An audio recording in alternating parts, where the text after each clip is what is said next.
Meta वाला part खत्म, finish, खलास। अब स्टार्ट करेंगे बेटा पायरो एसिड।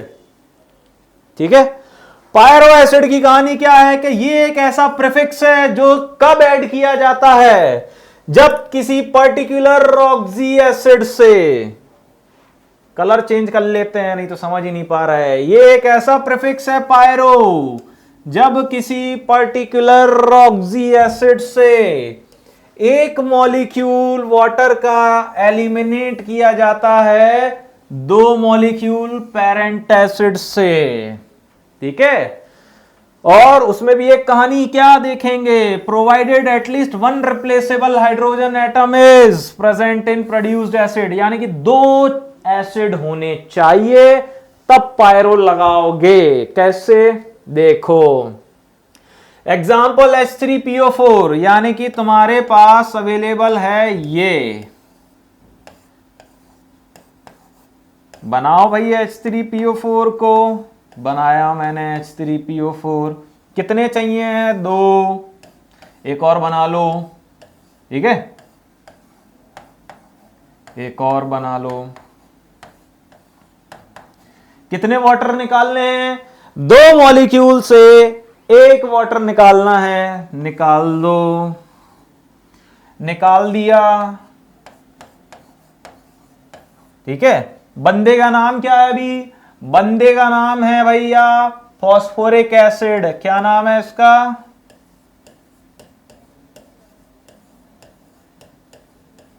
Phosphoric acid. बंदे ने बनाया क्या, एक वाटर निकालने के बाद पायरो फॉस्फोरिक एसिड।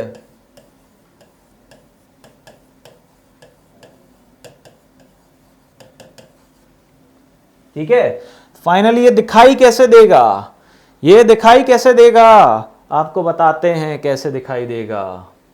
हमने निकाला था वाटर का मॉलिक्यूल, ये दिखाई ऐसे देगा, इसे बोलेंगे di polyphosphoric acid. POP linkage दिखाई दे रही है, हाँ दिखाई दे रही है। ठीक है, समझ गए, जो फॉस्फोरिक एसिड था अब वो पायरोफॉस्फोरिक एसिड बन गया है। अब हम बात करेंगे और आगे की, आगे की कहानी ये कहती है कि particularly only for phosphoric acid this shown as chain, it will not stop here and hence going so on. तो भैया ये चेन फॉर्म में आपको देखनी है, ये क्या लिखा हुआ है बेटा, चेन है ये। ठीक है, चेयर नहीं है, चेन लिखा हुआ है। क्या है ये, चेन फॉर्म, यानी कि बैक चलते हैं, बैक चलते हैं, बैक चलते हैं, बैक चलते हैं, ये यहां कहीं से स्टार्ट हो रही होगी, ये यहां कहीं से, ये रुकी थोड़ी है भाई, ये तो चेन कंटिन्यूअस है, चेन रुकी नहीं है, कंटिन्यूअस है। ये देखो यहां पे मैंने तीन ले ली थे, ये तीन की चेन है, और आगे ले लोगे तो ये भी एलिमिनेट हो जाएगा, और आगे ले लोगे तो ये भी एलिमिनेट हो जाएगा। समझ में आ रही मेरी बात, तो भैया ये ट्राई का केस है, ये टेट्रा का केस है, समझ में आ रही है मेरी बात। ठीक है, ये सब कुछ नहीं है, इनको हटाओ यहां से। तो ये ट्राई पॉलीफॉस्फोरिक कब बना होगा, ये कब बना होगा यहां पे ट्राई पॉली, जब अपन ने तीन क्या लिया होगा, तीन ले लिए होंगे तुमने H3PO4 और तीन वाटर कर दिए होंगे एलिमिनेट, तब बना होगा। ये कब बना होगा, जब तुम्हारे पास 4 H3PO4 होंगे तब। तो तुमने क्या किया होगा यहां से, सॉरी 4 वाटर के मॉलिक्यूल रिमूव करने होंगे। ठीक है, तब बना होगा टेट्रा वाला केस। मतलब कि यहां कहीं से तुमने क्या किया है भाई, पहली बार H2O निकाला था, यहां से दूसरी बार H2O निकाला था। ठीक है, समझ गए मेरी बात, हाँ या ना। और भी आगे की कहानी देख सकते हो तुम। ठीक है,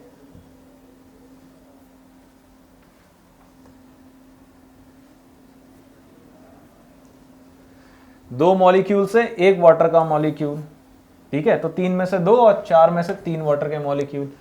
ये पहली बार H2O निकाला, ये H2O निकाला, H2O निकाला। ठीक है ना,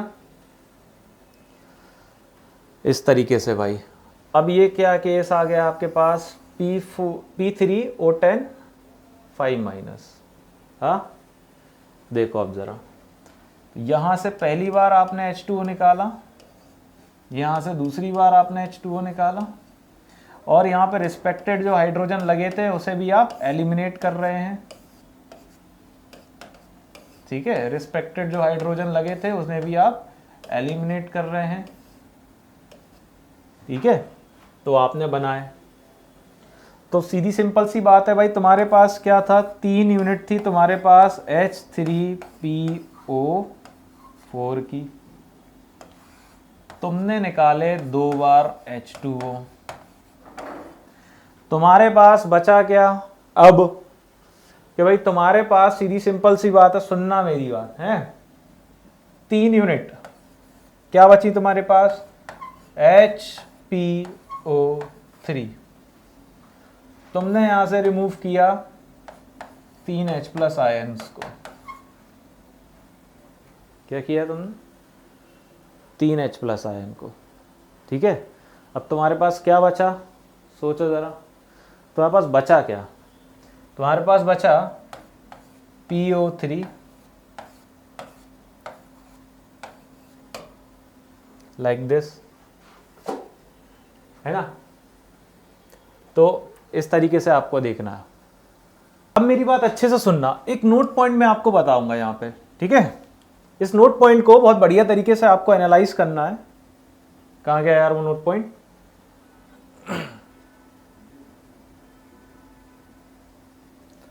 वो ये है कि यहां पर जब हम लोग फॉस्फोरिक एसिड के बारे में बात करते हैं तो एक कंटिन्यूअस मैनर में बात करते हैं। यानी कि जस्ट सपोज कि मेरे पास अवेलेबल है आपका फॉस्फोरिक एसिड, यानी कि क्या है गाइस, H3PO4। ठीक है, यानी कि अगर मैं फर्स्ट यूनिट के बारे में बात करूं, मेरे पास इस तरीके से यूनिट्स अवेलेबल है। ठीक है, और इन केस के मेरे पास कई सारी यूनिट्स हैं, जस्ट सपोज कि मैं एक के बारे में बात नहीं कर रहा हूं, मेरे पास और भी यूनिट्स हैं। ठीक है, मेरे पास मान लीजिए कि एक और यूनिट अवेलेबल है like this, and I am having 1 more unit. Okay,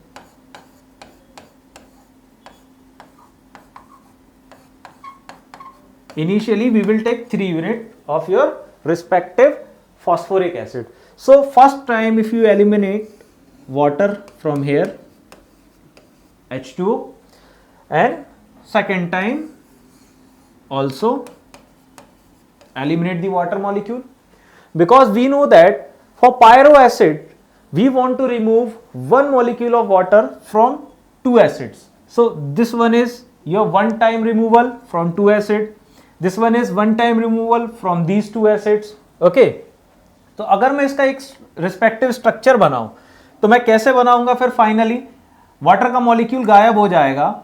ठीक है, तो अब मुझे किस तरीके से यहां पे आपको इंडिकेट करना चाहिए,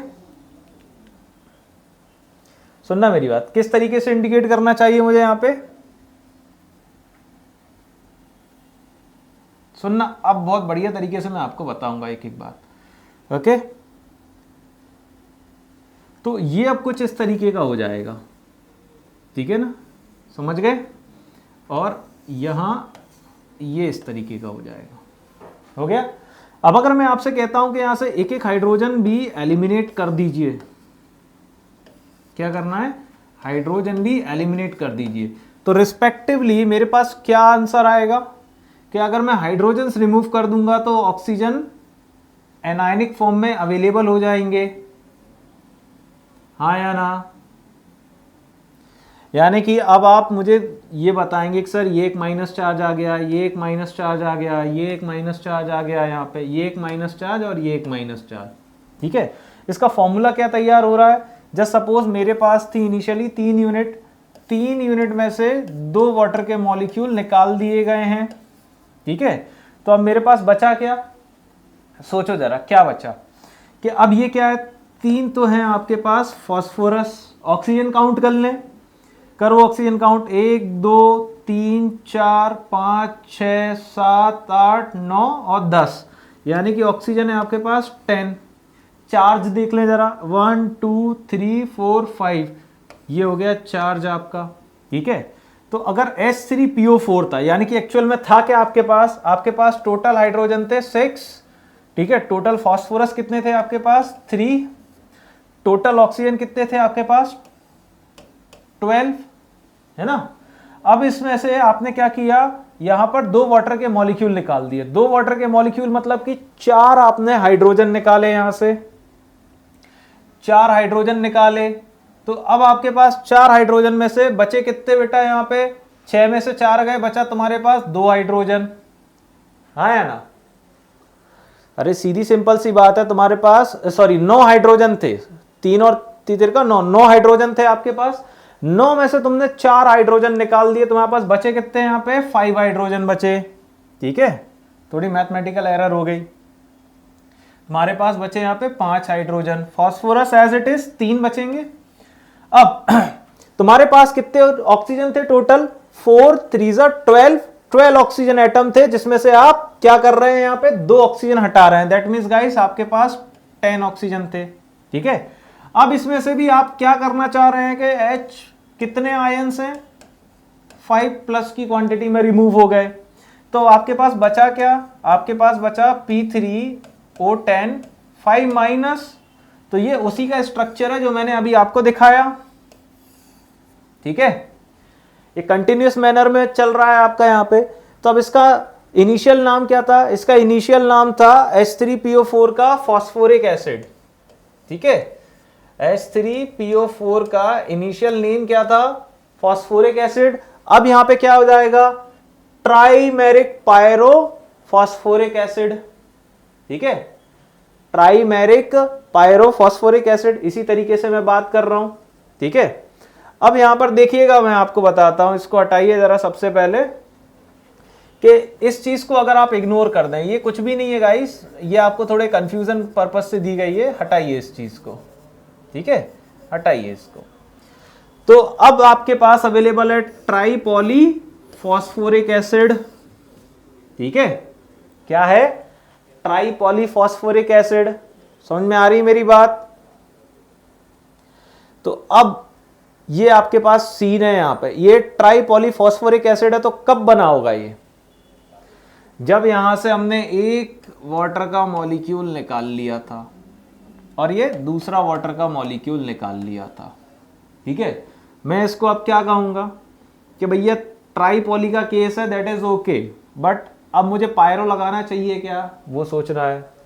यहां पे फर्स्ट टाइम वाटर का मॉलिक्यूल निकाला गया, सेकेंड टाइम वाटर का मॉलिक्यूल निकाला गया, थर्ड टाइम वाटर का मॉलिक्यूल निकाला गया, यानी कि कितनी यूनिट में से निकाला गया, 4 यूनिट में से निकाला गया। किसकी 4 यूनिट में से, फॉस्फोरिक एसिड की 4 यूनिट में से निकाला गया। यहां पे 2 टाइम्स वाटर का मॉलिक्यूल निकाला गया, कितनी यूनिट में से, 3 यूनिट फॉस्फोरिक एसिड से निकाला गया। समझ में आ रही है मेरी बात, हाँ या ना। इसको कैसे दिखा सकते हैं, इसको दिखाने का तरीका अभी प्रीवियसली जो चल रहा था वही है, सेम टू सेम। इसको दिखाना है तो कितनी यूनिट लेनी पड़ेंगी, इनिशियली मुझे 4 यूनिट लेनी पड़ेंगी, ठीक है। थोड़ा और आगे की कहानी देख ली जाए, थोड़ा और आगे की कहानी ये है आपके P3O10 5- का स्ट्रक्चर, जो अभी अभी थोड़ी देर पहले मैंने दिखाया था आपको, ठीक है। अब हम लोग बात कर लेते हैं यहाँ पे P3O10 3- और ये है P4O12 2- वाली कहानी, ठीक है। सो अब जरा इसको देखिएगा और बढ़िया तरीके से मैं दिखाऊंगा। P4O12 2- कब बनेगा, जब आप 4 यूनिट लेंगे। 4 यूनिट कहां पे, देखो मैं आपको दिखाना चाहता हूं। मैं अभी पिछले स्ट्रक्चर पे वापस आता हूं जरा। अब यहां से अगर मैं एक हाइड्रोजन एलिमिनेट कर दूं, ये हाइड्रोजन एलिमिनेट कर दूं, सुनना मेरी बात। अरे ये कहां चली जाती है स्लाइड यार,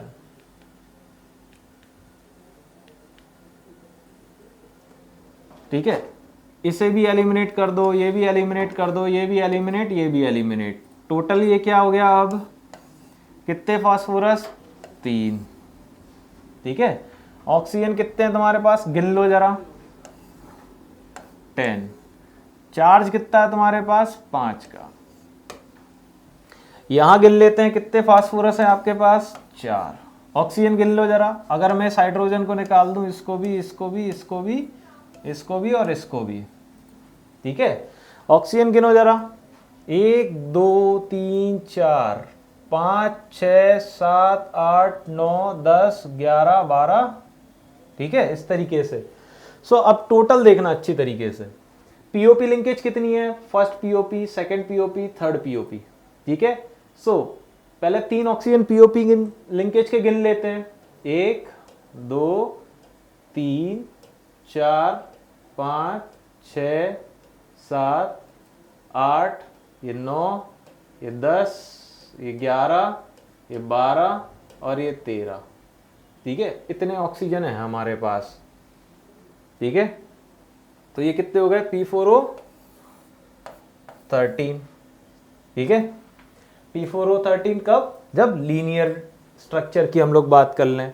यहां ऑक्सीजन गिन लो, 1 2 3 4 5 6 7 8 9 और ये 10, ठीक है। चार्जेस की बात कर लें तो minus minus minus minus minus minus 6 minus, okay. समझ में आ रही मेरी बात, इस तरीके से आपको देखना है। अब अगर हम लोग बात करें यहाँ पे P3O10 3 माइनस की और P4O12 2 माइनस की, तो ये कैसे बात करेंगे यहाँ पे। अब जरा 3 माइनस का केस कैसे देखेंगे वो भी मैं आपको बताऊंगा, और P4O12 2 माइनस का केस कैसे देखेंगे वो भी मैं आपको बताऊंगा। सबसे पहले एक बात क्लियर कर लो, एक फॉर्मूला मैं आपको बताता हूं, number of oxygen divided by number of phosphorus atom, ठीक है। जैसे कि ये है, नंबर ऑफ ऑक्सीजन एटम कितने हैं, 12, नंबर ऑफ फॉस्फोरस कितने हैं, 4, ठीक है। आंसर क्या आएगा, 4 3 12, तो क्या आ जाएगा, मेटासाइक्लिक फॉर्म ऑफ फॉस्फोरिक एसिड, यानी कि क्या चाहिए आपको, जल्दी बताओ क्या आंसर आएगा आपका, मेटासाइक्लिक फॉर्म ऑफ फॉस्फोरिक एसिड, ये आंसर आ जाएगा आपका यहाँ पे 3 के अकॉर्डिंग, ठीक है। अब अगर 3 मल्टीप्लाइड बाय मैं नंबर ऑफ फॉस्फोरस एटम करूं और उसमें 1 जोड़ दूं तो क्या आ जाएगा, नंबर ऑफ ऑक्सीजन एटम्स, ठीक है, तो पॉलीफॉस्फोरिक एसिड बन जाएगा, ओके। चलो अब एक अगले एग्जांपल से समझते हैं, ठीक है। अब हमारे पास अवेलेबल क्या है guys, sulphuric acid, sulphuric acid, ठीक है। सल्फ्यूरिक एसिड की कितनी यूनिट है हमारे पास, 2 यूनिट अवेलेबल है। यानी कि मैं कहना चाहता हूं कि भैया ये है हमारा सल्फर, ये कनेक्टेड है OH, ये कनेक्टेड है आपका OH, ओके, ये डबल बॉन्ड ऑक्सीजन, ये डबल बॉन्ड ऑक्सीजन, ठीक है। एक और यूनिट है मेरे पास, double bond oxygen, double bond oxygen, ये है आपका OH और ये है आपका OH, ठीक है। तो 2 यूनिट में से एक वाटर का मॉलिक्यूल हम लोग करना चाहते हैं एलिमिनेट, ये हमने किया, ओके। सो अब हमारे पास आया क्या, पायरोसल्फ्यूरिक एसिड। अब बहुत सारे बच्चे सोचते होंगे कि सर इस तरीके से एलिमिनेट किया है तो हमारे पास डेफिनेटली ऐसा स्ट्रक्चर आ जाना चाहिए जिसमें SOS लिंकेज हमें दिखाई देगी, लेकिन मैं आपको इसकी एक रियलिटी बताऊंगा थोड़ी देर बाद। पहले जरा इसको देख लीजिए, एनालाइज कर लीजिए, फिर हम लोग थोड़ा आगे बढ़ेंगे, ठीक है। अब बहुत से बच्चे सोचते हैं कि सर इस तरीके से इसे बनाया जा सकता है, यानी कि अब भैया कॉमन सेंस की बात है कि आपका पायरोसल्फ्यूरिक एसिड क्या है, H2SO7। मैं आपको रियलिटी भी बताऊंगा। आप सोच रहे हो कि आपने इस तरीके से वाटर का मॉलिक्यूल एलिमिनेट किया और ये बनाना चाहते हो, है ना, ये बनाना चाहते हो, लेकिन वो रियल नहीं था। सिमिलरली अब आपके पास यहाँ पे क्या अवेलेबल है, फॉस्फोरस एसिड, ठीक है। तो फॉस्फोरस एसिड में से आप ये बनाना चाहते हो, मैं आपको अभी पूरी हर एक चीज की रियलिटी बताऊंगा यहाँ पे, ठीक है। अब यहाँ पे क्या है भाई, H3PO4 होता है फॉस्फोरिक एसिड, ये अवेलेबल है हमारे पास क्या, फॉस्फोरस एसिड,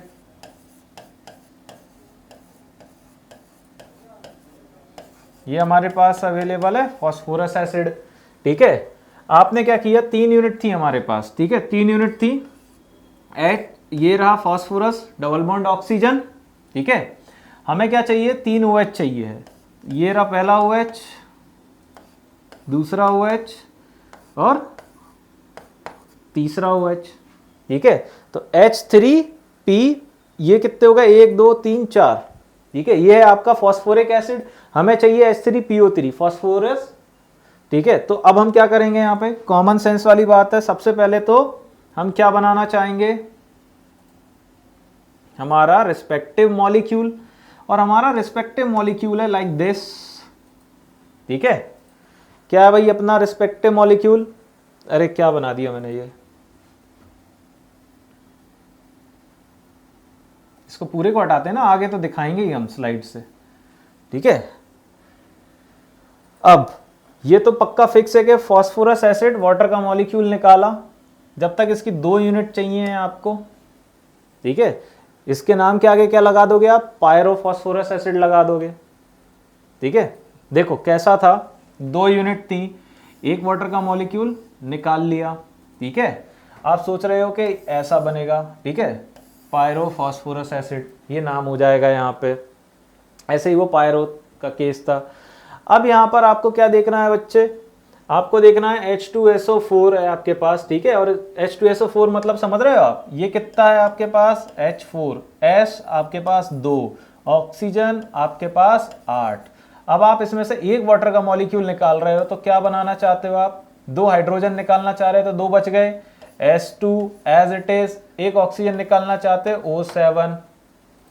ठीक है, समझ में आ रही मेरी बात, हाँ या ना। ये था सल्फ्यूरिक एसिड का मामला। लेकिन अब हम सल्फ्यूरस के बारे में बात करें। सल्फ्यूरस एसिड क्या होता है हमारा, H2SO3। 2 यूनिट हम देखने वाले हैं इसकी। 2 यूनिट का मतलब क्या होता है, टोटल फॉर्मूला देखा जाए तो ये हो जाएगा आपके पास H4S2O कितना 6। एक वाटर का मॉलिक्यूल निकालोगे तो ये कितना हो जाएगा H2S2O5। ठीक है, अब यहां पर लिखा हुआ है 4, तो सबसे पहले हम इसको करेक्ट कर लेते हैं। एक्चुअल में ये 4 नहीं है, ये है आपका 3।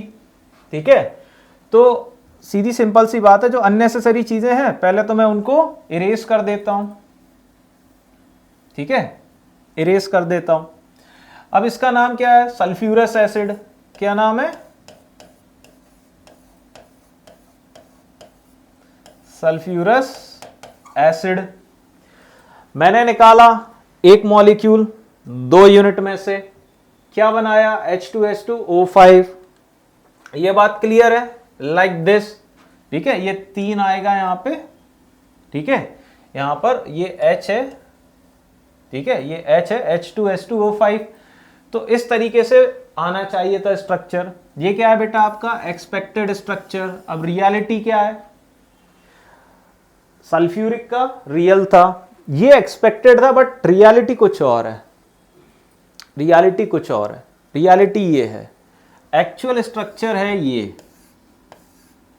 ठीक है, एक्चुअल स्ट्रक्चर है ये एक एक्सेप्शनल बिहेवियर है। तो ये बात आपको याद रखनी होगी कि पायरो सल्फ्यूरस एसिड, आप सोच रहे थे कि, पिछली स्लाइड पे चलते हैं, ये होता है पायरो सल्फ्यूरस एसिड। आप क्या सोच रहे थे कि ये होता है पायरो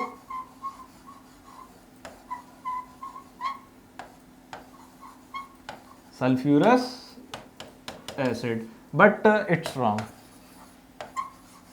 but it's wrong। ठीक है, ये गलत है।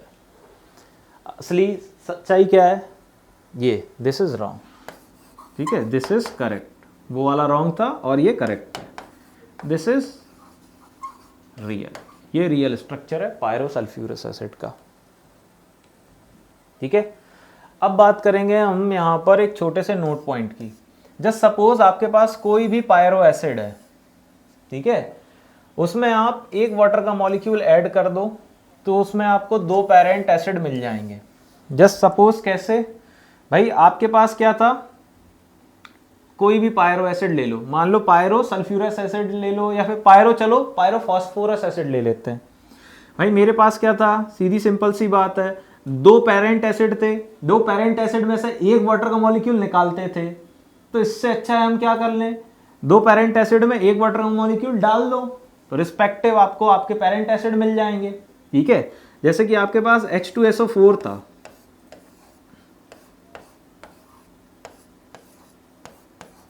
ठीक है, ये क्या है आपका पायरो सल्फ्यूरिक एसिड। क्या नाम है बेटा इसका? इसका नाम है पायरो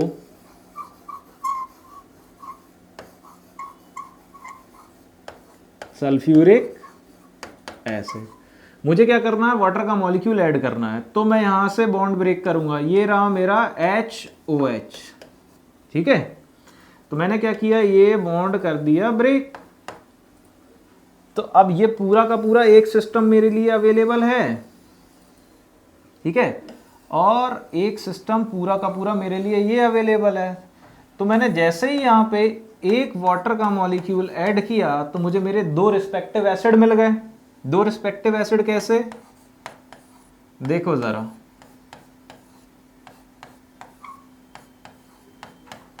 एक तो ये मिल गया और एक और मिल जाएगा सिमिलरली।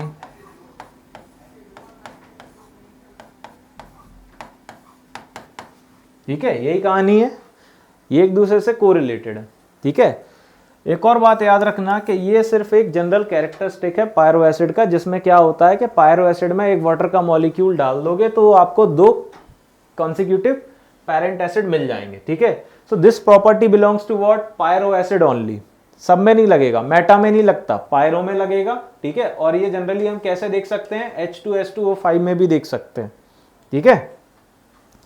समझ में आ रही मेरी बात? जस्ट सपोज ये क्या बेटा आपका, ये है आपका H2, ये है S2 और ये आपके O5, ठीक है। इसमें आप H2O डाल दो, इसमें आप H2O डाल दो। H2O डालोगे तो रिस्पेक्टिवली कहाँ डालोगे H2O? कॉमन सेंस वाली बात है आपकी, ठीक है। आपको क्या मिलेगा? दो इक्वलेंट में आपको H2SO3 मिल जाएगा, ठीक है। समझ में आ रही मेरी बात? आया ना?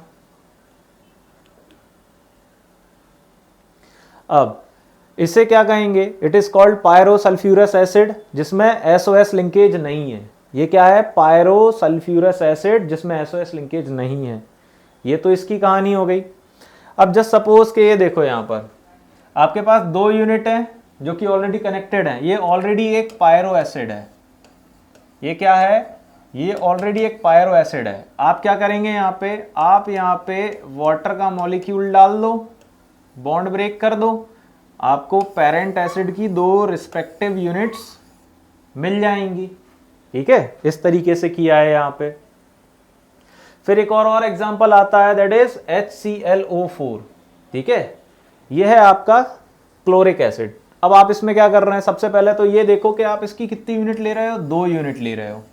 2 यूनिट मतलब आपके पास अवेलेबल है 2 हाइड्रोजन, 2 क्लोरीन और 8 ऑक्सीजन, ठीक है।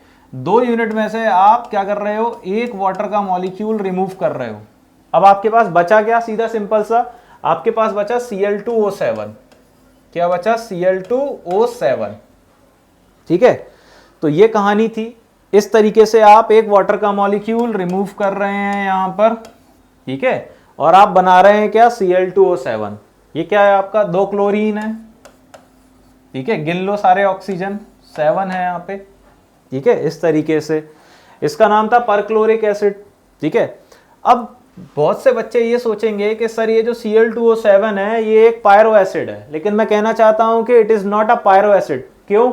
Because it does not have any replaceable hydrogen atom. अब देखो कहां हाइड्रोजन लगा हुआ है Cl2O7 में? नहीं लगा है, तो ये पायरो एसिड नहीं है, ठीक है। समझ में आ रही मेरी बात? ये सिर्फ और सिर्फ एक क्या है? एक करस्पॉन्डिंग एसिड है। किसका? एक हाइड्राइड का, ठीक है ना। मेरी बात अब अच्छे से सुनना। जस्ट सपोज के एक और एग्जांपल लेते हैं, और वो एग्जांपल है हमारे HNO3 का, जिसके हम लोग 2 इक्विवेलेंट ले रहे हैं।